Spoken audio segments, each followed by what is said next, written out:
never stop questioning what you can achieve. Whatever your maximum limit is, you can find the right inspiration to push through it and become even better at what you do. Now, I know that's easy for me to say. I sound like I'm trying to sell you my new workout video, but don't worry, I'm a television writer, and if I told you everything I knew about diet and exercise, I would already be done. I would, I would be off this stage eating a Kit Kat bar in a bar.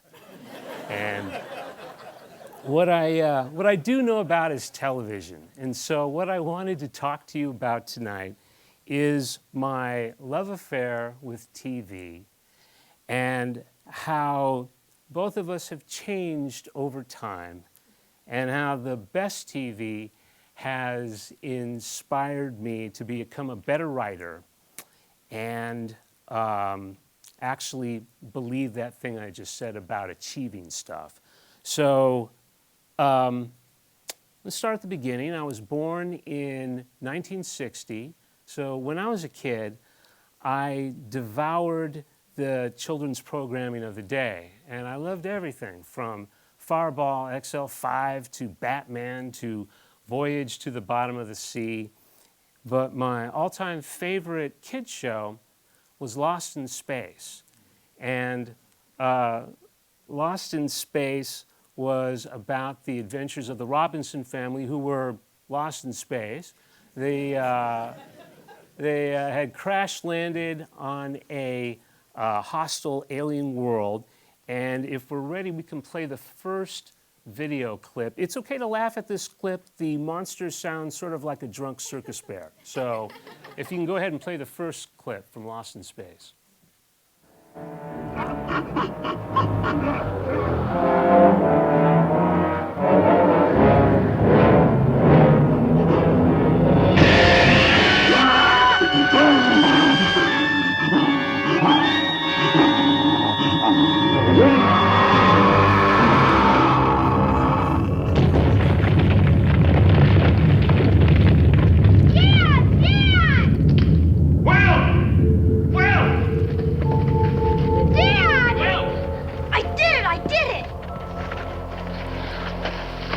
Sure did. Okay. The thing about Lost in Space is that it was wonderful and it was awful both at the same time.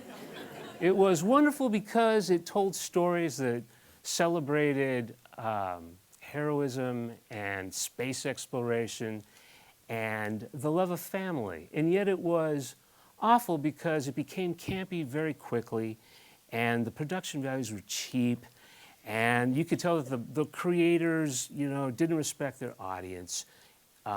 Fortunately, I was too young to know any of that, and I saw in it what I wanted to see, which was, give me a ray gun and a one-eyed monster to kill, and I'm good to go. As I grew up, the 60s became the 70s. And television got a little more sophisticated. I discovered shows like Star Trek and Hill Street Blues and a situation comedy called Taxi. And Taxi was a huge influence on me. It was the television series that got me to want to become a television writer. Taxi was about the blue-collar lives of cab drivers living in New York in the late 70s and early 80s. I want to play you a clip from my favorite episode, which is called Memories of Cab 804. And it's in the format of a Last Week on Taxi type of trailer, commercial, but it's got a couple of really funny gags in it. And the last one is a personal favorite of mine. So if you could play the Taxi clip, please. A much too fast recap of last week's Taxi. Louis got this phone call. John had wrecked cab 804. I was in 804 the night I got held up, you know? Remember when I started carrying that big gun around for protection? Just want fair money, son. No games. Okay, drop it. Drop it? Hey, man. You ain't no fun to stick up, man. Hey, I saved the guy's life once in 804. Hey, don't do that! Okay. I love that show. The guy who tried to jump over the bridge, by the way, his name is Ed Weinberger, and he was one of the series creators. So that's one of the guys who made the show, his little cameo appearance. In 1979, I was 18 years old, and the thought of becoming a television writer was risky. It was dangerous. You know, I didn't know if I could compete in that kind of world, but I did know that I had to try. So I bought a book called The Television Writer's Handbook, and the book said that if I wanted my writing to look professional, I had to know how to properly format it, and the best way to kind of learn how to do that is to actually get my hands on a real television script. So on the book's advice, the book said, call up the Hollywood production company that makes Taxi, tell them you're a fan, and get them to send you a Taxi script in the mail. And I read that and I thought, right, like that's really gonna happen. So a week later I had a Taxi script in the mail. I couldn't believe it. It was like a gift from the gods to me. And I think there's a slide of, that's great. I still have the script to this day, and that's what they sent me in the mail. And the minute I got my hands on that script, I started to study it. And I studied everything about it, from the page margins to the brevity of the stage directions and how they used language to craft jokes. And I broke it all down, and I used it as a guide to write my own spec Taxi script. It's my very first television script. And we use the word spec scripts, spec being short for speculation. And I guess the idea is that you're speculating that someone somewhere will ultimately want to pay you for your script. So I entered my Taxi script in a Hollywood-sponsored writing contest, and I won. I won $1,500, and I thought that was a vote of confidence that perhaps my dream could come true. It did, but it didn't happen overnight. It took 10 years for me to finally become a professional, and the way I did it is in 1989, I teamed up with my best friend, and the two of us got really good at writing these spec scripts, and we were finally hired and became professional primetime network television writers. One of the first jobs we got was on a television show called Parker Lewis Can't Lose. And it was a silly show. It was essentially a live action cartoon. But it was a blast to write, and I wanted to play the Parker Lewis clip now. Stealing Coop's lunch bag. Foolhardy? You bet. Dangerous? Always. But it's the only way to keep Coop from eating. We call it Bag Snag Plan K.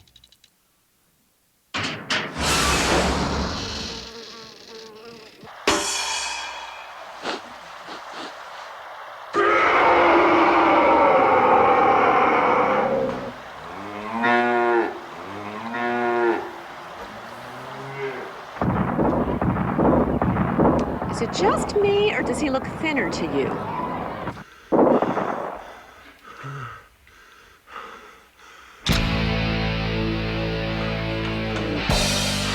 Lunch bag gone. Ding dong's gone. Raison d'etre gone.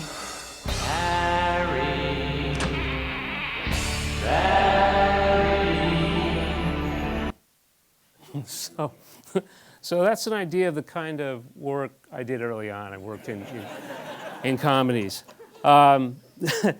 10 years later, I said goodbye to my writing partner, and I got a job on season 4 of a show called Dawson's Creek, which was a million miles away tonally from Parker Lewis. Dawson's Creek took itself very seriously. Its main characters, Dawson, Pacey, and Joey, all spoke like adults, adults who sounded like naughty English professors. And I led the writer's room, but I wrote the episode where all the characters graduate from high school. And the character of Joey Potter, who's played by Katie Holmes, has to give a graduation speech. And I wanted to play the clip of her giving the speech just to kind of show the journey from what I was doing on Parker Lewis to this scene from Dawson's Creek. So if you can go ahead and play the Dawson's Creek. You can tell the sun is jealous. Principal Peskin, our families, my fellow graduates, I stand here before you aware of the similarities that we share. I know that you're feeling, outside of my incredible stage fright, the same things that I'm feeling. Pride and accomplishment, closure and regret, and a hopeful outlook on the future. But I don't think you need me to elaborate on those feelings. Instead, I wanted to share something personal and tell you that there are people in my life who are gone now. People I miss very much, and people who I am haunted by in different ways. But whether we're separated by death or merely distance, I know that they're still with me because I keep them in my heart. The truth is, in time, it's all that we're going to be to each other anyway. This population of memories. Some wonderful and endearing, some less so. But taken together, those memories help make us who we are and who we will be. So whether you're here with each other now or you're merely in each other's thoughts, remember each other on that road ahead. And I hope that no matter where your travels lead you in this life, you'll always take Cape Side with you. Congratulations.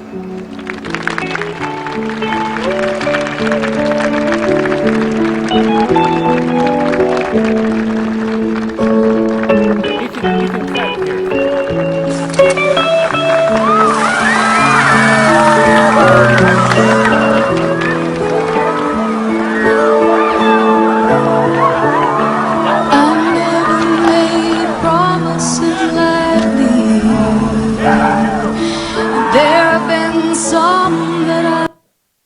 Thanks. That clip went on a little bit longer than I wanted it to, but that's okay. Well, it was hysterical, wasn't it? The thing about the character of Joey Potter is she's a traditional television hero, and by that I mean she is a strong character with noble motivations, and that's in sharp contrast to, say, the character of Tony Soprano, who was a new kind of TV hero. He was an anti-hero, someone who had very dark motivations. You know, he was driven by infidelity, and greed, and murder, and yet he was a devoted and caring family man. So you see why he was in therapy. The important thing about the character of Tony Soprano is that he paved the way for the kind of television shows we have today, such as Mad Men and Game of Thrones and The Walking Dead. And I name those three just because I enjoy them in particular, but there are so many TV shows we have today that are pushing the boundaries of character and story, television isn't always predictable anymore. You can have a hero who can fail miserably and even die. And a villain can have these really appealing character traits that make you like them even while they're creeping you out. So the television is really in a different place. And it's been like 20 years since I started writing for television. And in those 20 years, I've written for all kinds of different shows. Everything from Weird Science to Desperate Housewives to Star Trek Enterprise. And, you know, a while back, I thought I'd reached the limit of what I was capable of writing and writing well. And work became harder and harder to come by. And it reached the point where, you know, last year, I thought about giving up. You know, this is the only career I've ever had, and it's really the only thing I've ever been good at. And I really thought about throwing that away. But, you know, a year later, you know, if I'm honest with you here tonight, I feel renewed, you know. I feel good again because I just wrote one of the best pilot scripts I've ever written. And it's a script I didn't think I was capable of writing before. And that's really because of one television show in particular. I am a fan of Breaking Bad. And Breaking Bad has inspired me in the way that Taxi inspired me when I was just starting out. I think it's a brilliant show, and I wanted to play a clip from you. For people that don't know Breaking Bad, the premise very quickly is that the anti-hero of the show, Walter White, is a chemistry teacher who finds out he's been diagnosed with terminal cancer, and he doesn't have long to live. He doesn't have much money, and he wants to leave his family with enough money to support them after he's gone. So he starts to create a high-end version of crystal meth, and he sells it. And he's selling it to make money for his family. That's what he keeps saying. But things get out of hand is kind of the understatement of the year. And it all kind of unwinds on him. And he's always told his wife, I'm doing this for the family. And I'm going to play this scene where Bryan Cranston, who plays Walter White, confesses to his wife the real reason why he's been doing these things. So if we can play the Breaking Bad clip, please. Skylar. All the things that I did. You need to understand. I have to hear one more time that you did this for the family. I did it for me.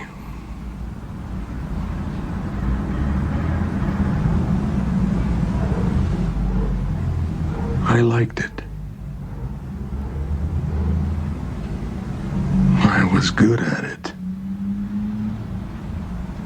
And I was really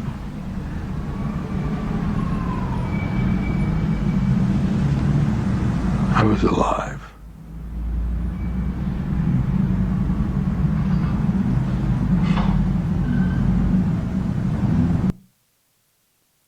I think that may be the best television show I've ever seen. And I wanted to leave you with this. I thought I knew what TV could be, and I thought I knew what I was capable of writing, but I was wrong. I was wrong in the best possible way, because now when I say these words, I mean them, and I mean them because I've lived them. Never stop questioning what you can achieve, because art evolves and the world changes, and sometimes the best thing you can do is to change with it. So whether you're inspired by the work of others or whether you are the inspiration yourself, do not settle. Do not stop trying to be better. Thank you.